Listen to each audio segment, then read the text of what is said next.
Wanted to share something that's been coming up in a repeated theme in some of the sessions with clients that I've been having around a kind of a disallowance of thoughts or stories, and how by excluding some thought or story that we're in fact really allowing it space to stay. I compare thoughts that are not allowed, or experiences or feelings that are not allowed, to a child having a tantrum, and I'll explain like this. For those of us who are parents, although my son never went through the tantrum stage, but I can relate because I've seen it enough in other children's experiences. Let's use a 2-year-old for an example.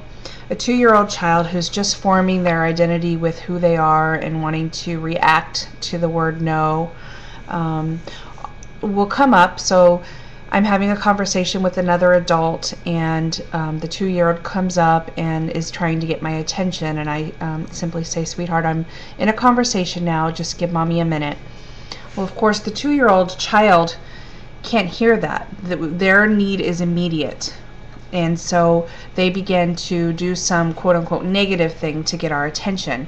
Maybe pull on the trousers, or maybe even bite us, or continue to kind of climb up our leg to get our attention. And it's really interesting to, if you ever watch a mother or a father with a small child kind of carry out through this, often the parent will continue on with the adult conversation and completely not dismiss but ignore the little child. Maybe they're rubbing their head, or they're saying, "Just a minute, sweetheart," or whatever. They're trying to placate the child so they can finish what they're doing.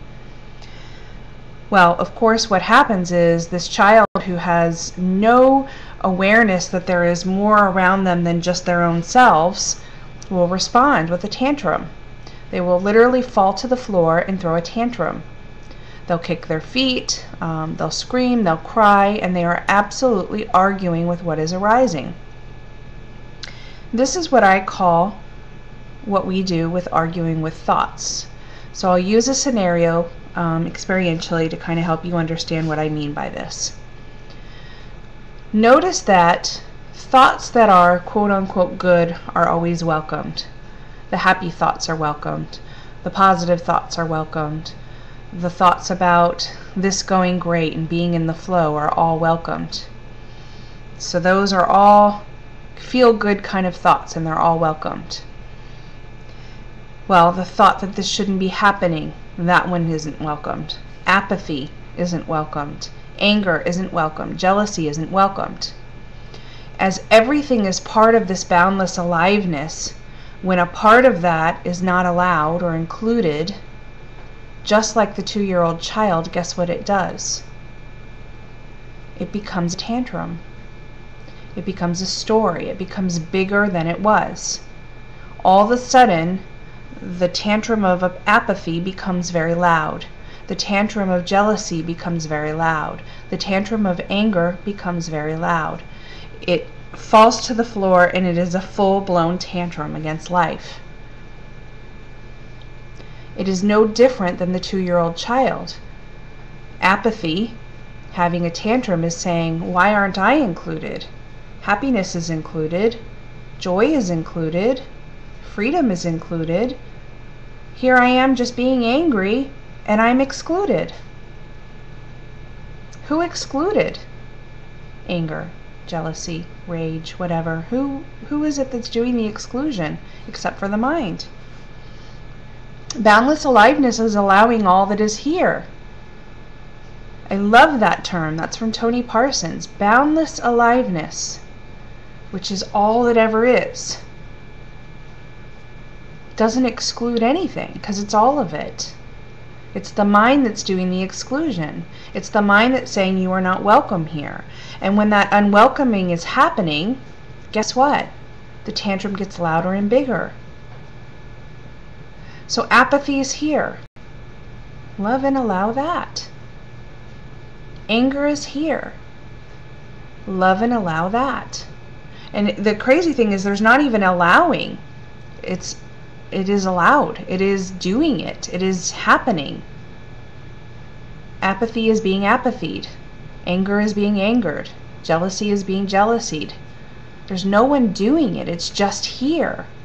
It's the mind saying that it shouldn't be here and arguing with the fact that it is that causes the tantrum.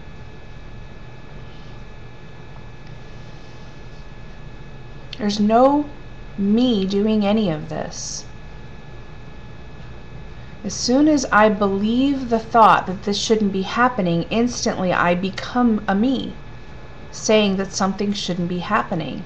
Well, that something is a part of all of this. How can it be excluded? It really is just a tiny, tiny little shift of looking at it. It's a tiny, tiny little perspective, if you will, of looking at it.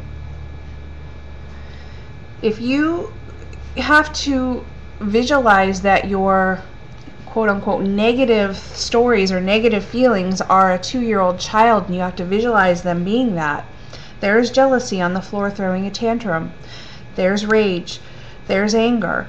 And when I being this experience of Kelly, is not allowing these emotions or stories to be part of the experience, and am somehow creating a separation, saying that they can't be here, that's exhausting.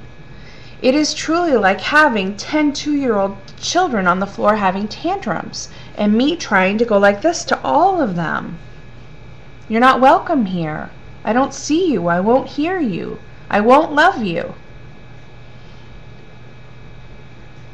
Guess what happens when that's done? The tantrum gets louder.